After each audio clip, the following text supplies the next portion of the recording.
Leni Lab maakt het haar zwaargen over de programmering van Theater Sens. Ze had namelijk vernomen dat Orlando Bottomley, die het enthousiaste is om Theater Sens te keepjen, invloed had op deze programmering. Ik vind het wel een beetje een spannend iets. Ik begreep eruit dat er een kerkelijke stroming nou mij bepaalt wat er wel of net in het programma komen mij. En daar word ik als burger van deze gemeente word ik daar heel verdrietig van.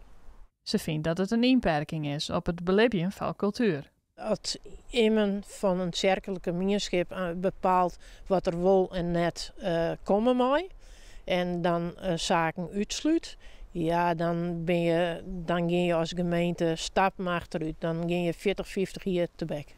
Zowel Orlando Bottomley als Theater Sens ontkennen deze beweringen. Nevens Bottomley hebben we er alleen oriënterende gesprekken geweest met Theater Sens, maar ook met andere locaties die het nog tot de mogelijkheid jaren als nieuwe locatie voor zijn kerkdiensten.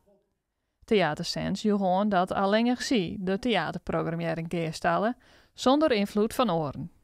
Intussen binnen de troch gemeentebelangen naar Friesland schriftelijke vragen gesteld aan het college.